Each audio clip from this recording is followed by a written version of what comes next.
Subscribe to the Robert channel now to feel a love that is beautiful in every breath, every heartbeat. Hello everyone, welcome back to the Robert channel. Today, there are no storms, no losses, only the most peaceful, warmest days in the lives of Mai and Robert. Days when he quietly climbs sheer cliffs just to pick a single wildflower she loves. Days when he stands by the wood stove, carefully cooking the simplest dishes yet pouring his whole heart into them. Love doesn't need fancy words. It only needs a bunch of dewy forest flowers and a steaming bowl of rice. This chapter will make you smile. Will make you cry happy tears over the tenderness of a mountain man. For the girl he loves more than life itself. Hit subscribe now so we can smell the wildflowers and fresh cooked rice together. Mai has fully recovered from those days confined to bed. Her cheeks are rosy again, her smile as bright as early band flowers. She starts sitting on the veranda of the Stilt house, laughing loudly when Mrs. Land tells old stories, even insisting on going into the kitchen to cook. But Robert won't allow it. He takes her hand, gently pulls her back to the rattan chair. Voice both firm and soft, "You're still weak. Let me do everything. All you have to do is sit there, beautiful as a flower, and smile at me." Mai blushes. Lightly swats his shoulder. "You always call me a flower, but I'm not a flower." Robert looks deep into her eyes and whispers, "You're the most beautiful flower I've ever seen. For the rest of my life, I only want to pick flowers for you." And so he begins loving her in his own quiet, sincere way, never needing anyone else to know. Only wanting Mai to be happy. One early morning, while the village is still wrapped in thick fog and the roosters haven't crowed, Robert puts on his old wool cap and worn padded jacket, takes his small curved knife and silently heads deep into the forest. He remembers perfectly what Mai once said by the stream last year, when they weren't even officially together yet. "Robert, my favorites are white band flowers, plum blossoms falling like snow, golden wild sunflowers bright as sunshine, and most of all, purple muwa flowers, the kind that only grow on high cliffs. They're so heartbreakingly purple. I've never even touched one." Back then he just smiled and nodded. But every word was carved into his heart. That day he left at 5 a.m. and didn't return until noon, following a narrow trail to the sheer cliff behind the village that few dare to climb. Cold wind whipped around him, forest thorns tore his hands and clothes, but he kept going. His eyes lit up when he spotted clusters of purple muwa flowers swaying on the rock face, deep violet like Mai's eyes when she smiles. He clung to tree roots, feet slipping on wet stone, nearly falling several times, but finally managed to pick a small bunch still wet with dew. On the way back he gathered fallen white band blossoms, a few late plum flowers, and a branch of bright golden wild sunflowers by the stream. When he returned, jacket torn at the shoulder, hands bleeding from thorns, hair wild from the mountain wind, Mai was sitting on the veranda drying her hair in the early sun. Seeing him, she jumped up in shock. "Oh my God, where have you been? Look at you. Your hands are bleeding." Robert smiled gently, hiding the flowers behind his back, then suddenly dropped to one knee like a knight from the movie she once told him about, and presented the bouquet. "For you. I searched all morning. Purple muwa flowers only grow on cliffs. I almost fell a few times, but if you like them, I had to get them for you."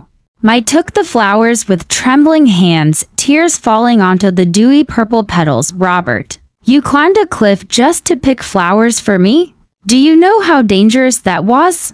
If you had fallen, how could I go on living?" Robert scratched his head, grinning shyly. "No danger is worse than you not having flowers to look at. If you like them, I have to make it happen, even if I have to climb 1,000 cliffs." From then on, every day he brought her a different flower. One day a delicate pink buckwheat branch from the end of the season, fragile as first love. Another day early forest peach blossoms, red as Mai's blushing cheeks. Sometimes just a few soft white pampas reeds swaying by the stream. He arranged them in the old bamboo vase on the dining table and always said, Our home has to have your flowers, otherwise it feels empty. I hugged him and sobbed, I don't need a big house or lots of money. If every day I have flowers you picked for me, I'm already the happiest person in the world.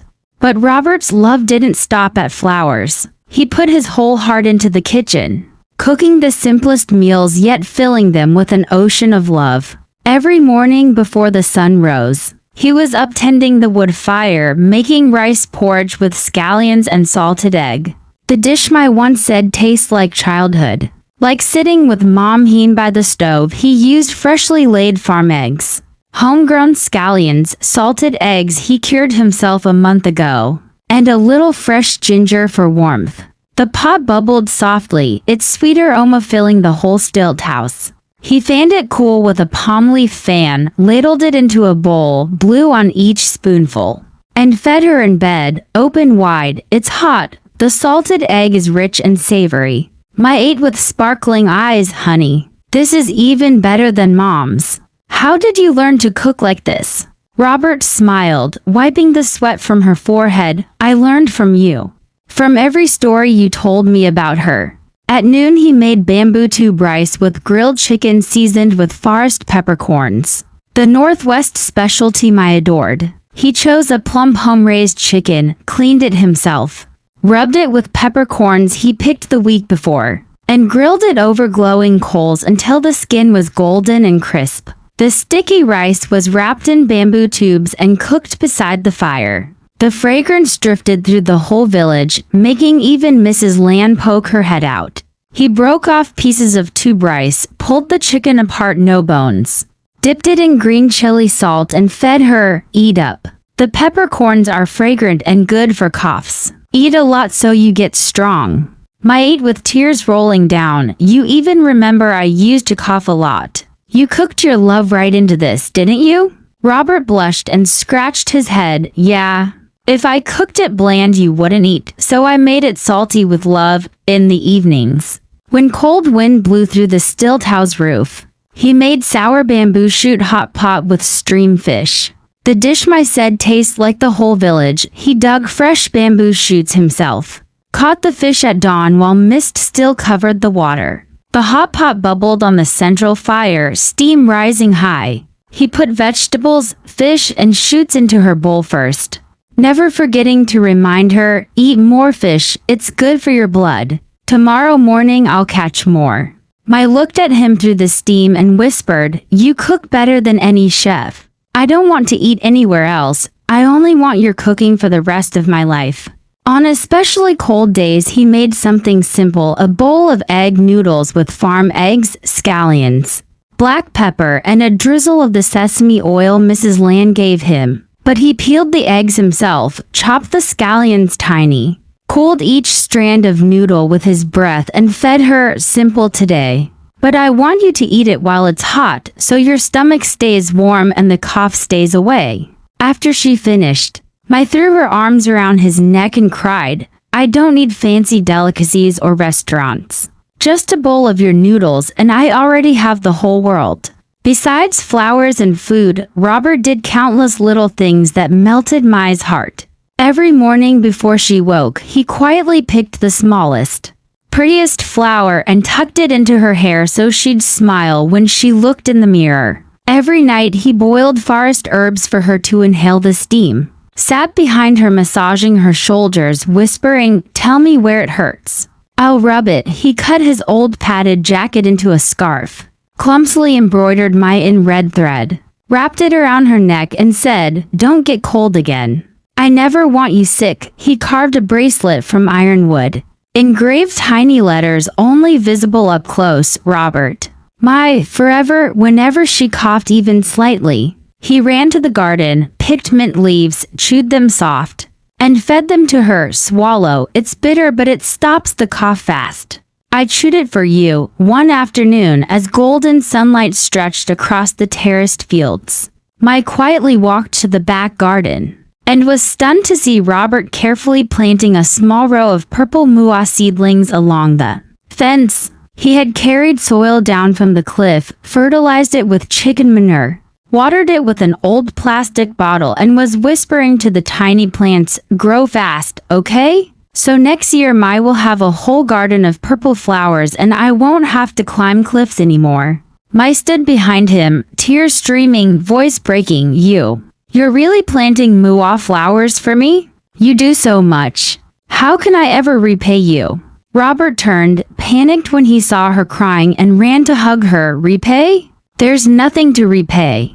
I plant flowers so you'll smile. So every morning when you open the door you'll know how much I love you." That night, by the crackling fire, Mai clung to Robert and sobbed like a child. "Robert, I don't know what to say anymore. You climb cliffs for flowers, you feed me every bite of rice, you stay up all night for me. You do the smallest things no one else would ever do. I'm afraid I can never repay this love. I'm afraid I don't deserve it." Robert stroked her hair, voice hoarse, eyes red. "You don't have to repay anything. I do it because I want to see you smile, want to see you happy. One smile from you, and I'd climb 1,000 cliffs, cook rice for you my whole life. You are my entire world." Mai looked up, kissed him in the flickering firelight, and whispered, "I love you. Love you so much I want to grow old with you, want flowers you pick every day. Want rice you cook every day. Forever." Outside, the cold wind still blew and the mist still hung low. But inside that little stilt house in the northwest mountains, the scent of purple mua flowers mixed with freshly cooked bamboo tube rice. The fragrance of love so strong it warmed even the harshest winter. The most beautiful love isn't diamonds or tall buildings. It's a man who wakes early to pick wildflowers from dangerous cliffs just because you like them. It's a man who cooks a fragrant bowl of tube rice just to see you full. It's a man who carves your name into wood and into his heart forever. Today's lesson: love someone who is willing to do the smallest things for you, because that person loves you the most, loves you with their entire life. If this chapter made you smile and cry happy tears, please hit like, share, and subscribe to Robert now so we can keep walking together through this fairy tale love. Thank you for loving us.